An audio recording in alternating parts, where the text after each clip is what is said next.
So on the next page, I want to sketch a similar grill, but we're going to add some contour to it, and we're going to add some additional detailing in how the handle is integrated into the grill. The other thing that I want to do is, whereas this grill kind of sits right at, this is below the line, you know, in kind of that 2 position right on the vertical horizon, this one I want it to be left of the vertical horizon, facing the same direction, but I'll see more of the side of the object and a little bit less of the front, and I want to do that simply to exaggerate some of the curved details that we pick up on. And so my leading edge, I'm actually, instead of putting it right in the middle of my page, I'm going to put that leading edge over just to the left of center.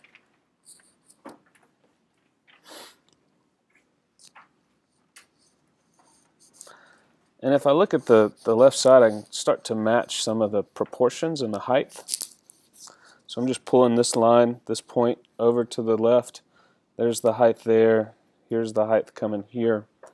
I'm going to do the same thing as I did on the other side, and I'm going to make this a fairly shallow angle. Now, this one probably should be a little bit more shallow than this one because of the way I'm setting it up relative to the vertical horizon.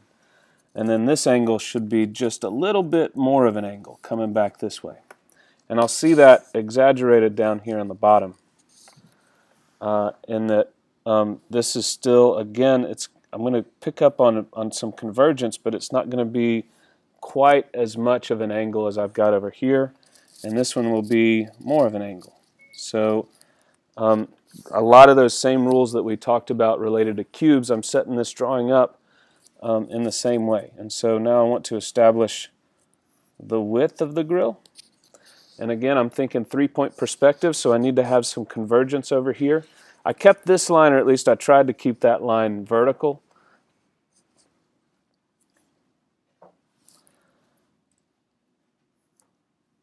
And I'm going to establish the depth of my object coming back to here.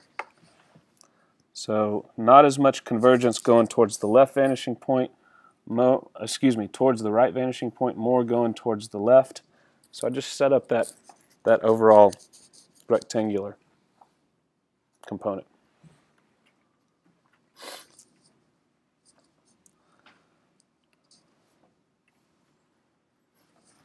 So check your drawing, check your neighbor's drawing. Less convergence towards the left, less convergence towards the right vanishing point. Shallower angles, more convergence towards the left vanishing point, and a steeper angle down on the bottom, and it should begin to shallow out towards the top. Okay, so I'm going to give this lid a curve. And I'm going to take that front point, carry it over to the other side. I'm going to give this a curve.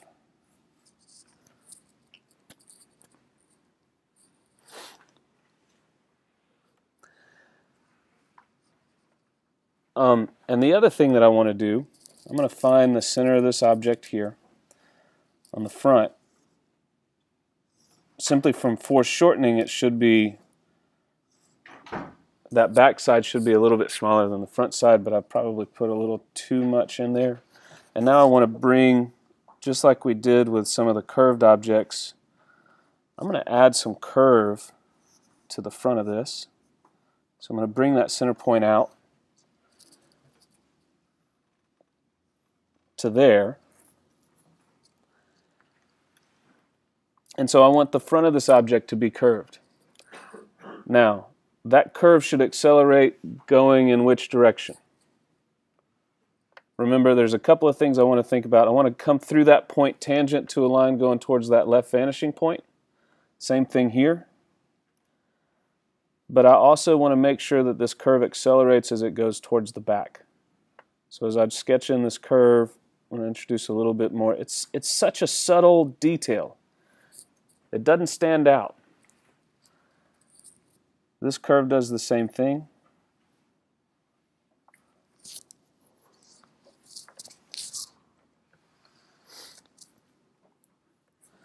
And I'm going to zoom into the lid because I want to continue that curve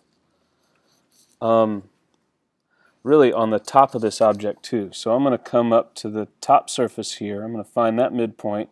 I'm going to carry that point up, and I'm basically going to connect this and then put a curve along the back. So now I've just added, again, it's fairly subtle, but it becomes important, especially when we start to add some details into this.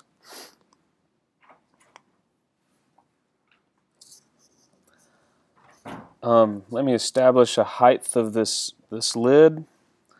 I'm referencing my convergence. I got to be careful here because I've got these extra lines coming in, or these extra curves. I'm referencing my convergence. That's maybe a line going towards that right vanishing point.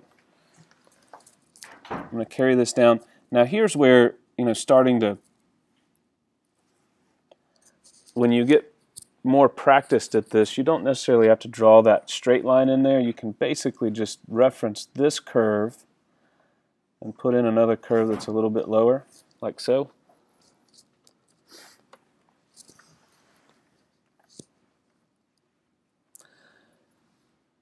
The architecture of this grill is going to be fairly similar. It's going to be cantilevered with a place for that lid. Again, what I want to do is I want to create an offset of the top going back.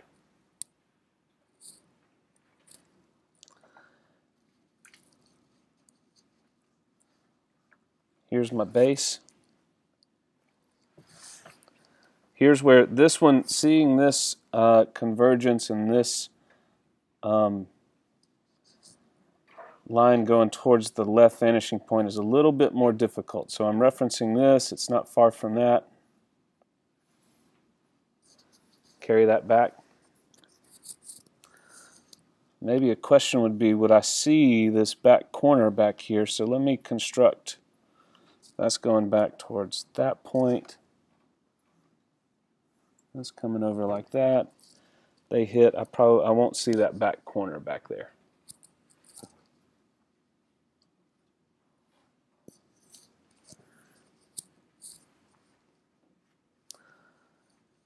Okay, let's sketch in a firebox.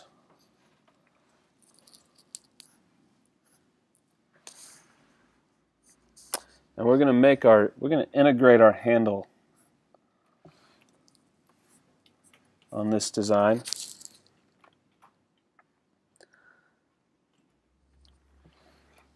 And so what I want to do, I'm looking at the lid. I'm looking at the front of the lid. I'm going to drop in a line right here. Now this is a vertical line, but it should be converging a little bit towards my third vanishing point. If I think about that, again, it's very subtle. So I'm looking at this right here. I'm going to carry that back along the same curve towards the back of my grill.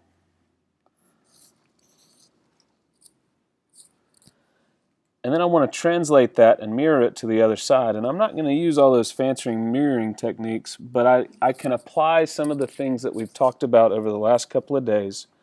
And so everybody just look up for a second, stop drawing, and let me make sure that everybody understands.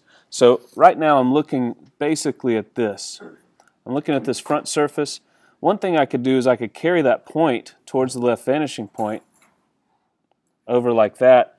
But I probably didn't, the chances that I constructed that curve perfectly, it's probably not a good chance that that's just dead on perfect. So what I want to do is apply some of the knowledge we talked about last week, which is I see less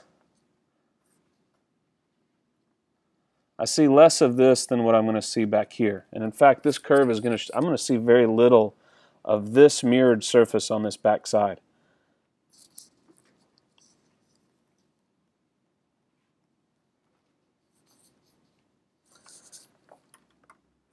So I'm going to carry this line over to that back side. And then carry that curve back like so.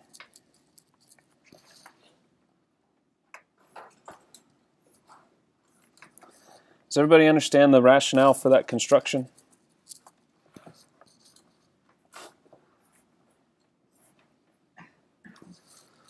We're getting to the point where we should be able to cheat a little bit, right? We don't have to do all the construction, but we should understand the rules. So let me draw in what I want. The handle I want to actually just be integrated into this form. And I think that handle should be about that high. I'm really trying to mimic, I didn't do a very good job, trying to mimic this curve, or the portion of that curve that exists right there. Here's the front of my handle. I'm going to give that handle some depth going back. But for me to actually be able to grab onto this thing, I need a recessed surface in this area. And so somewhere along here, I'm going to say, you know what, the grill lid will come down somewhere about there.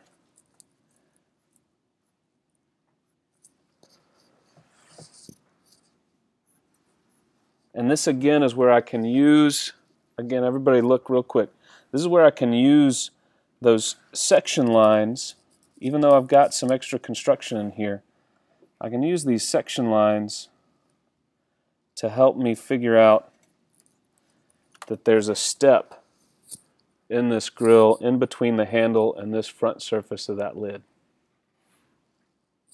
And we'll actually hatch this one in just a minute, and it'll help us see that even more. So if I carry this line down,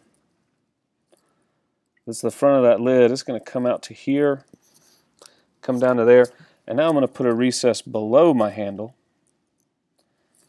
Let me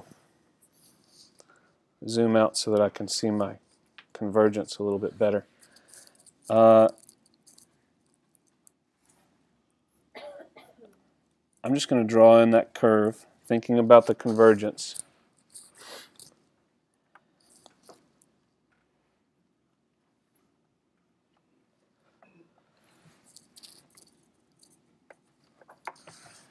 And this little shelf in here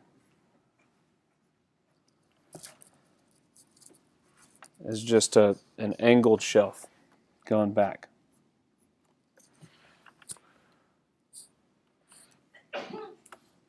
Bless you.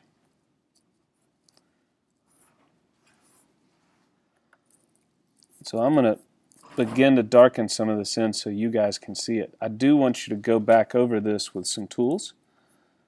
So you can do that not necessarily today.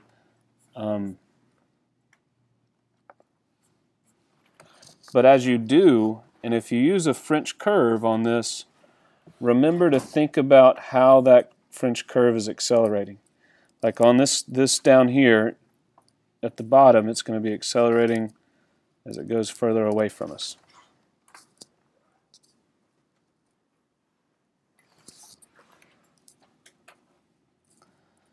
This will be a little bit more of a flat area.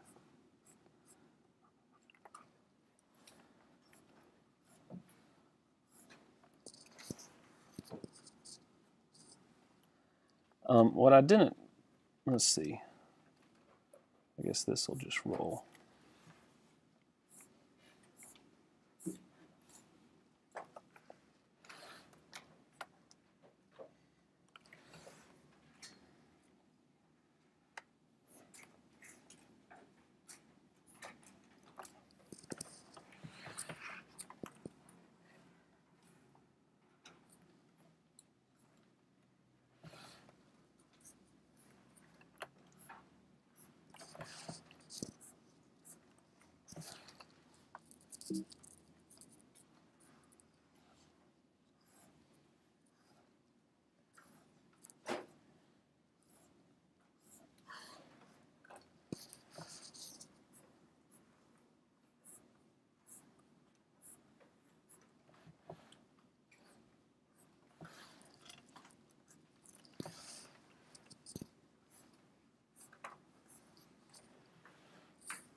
And so the main difference in these two grills is just,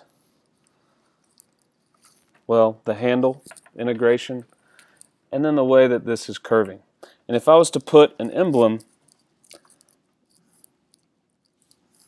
or a logo on this thing, I can use that section view to find the center of my object and sketch that.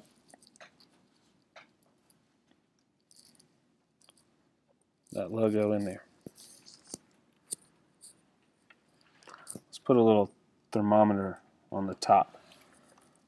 Sketch a minor axis.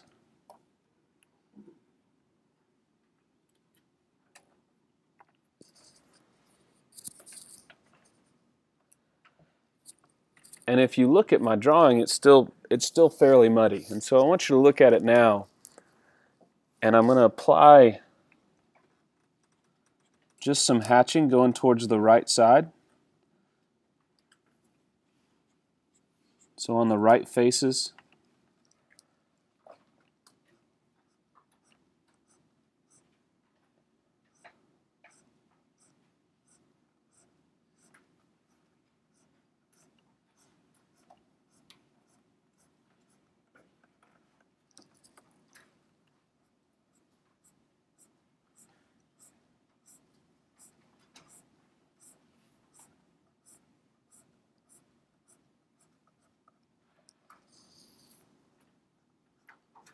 And hopefully it'll help me read some of those surfaces, especially right there where the handle is, just a little bit better.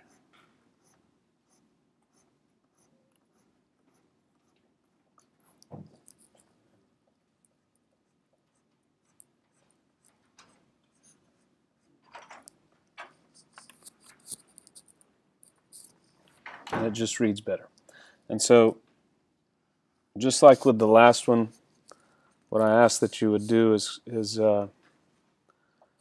come in with your tools. And I'm not going to finish this right now. I'll give you time to do it. But just clean the drawing up.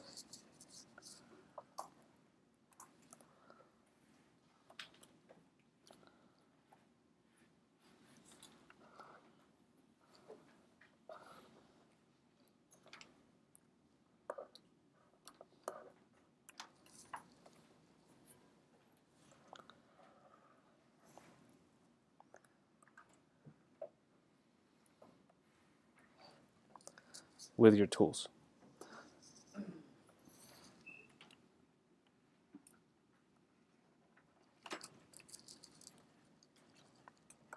So just to reiterate, some of this, if I'm setting up and using a French curve, I want to make sure that I use the portion of the French curve that accelerates, at least for this front surface, as it goes back.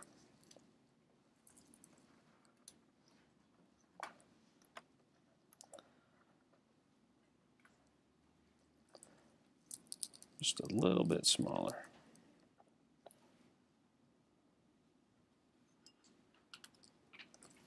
So like that French curve, it's accelerating as it goes back. And if you find that spot on the French curve, really all you need to do is begin to move it up and angle it a little bit. So you're just going to continue to take that French curve. You'll probably use somewhere around the same part, but you're just carrying it up your drawing and angling it for that convergence.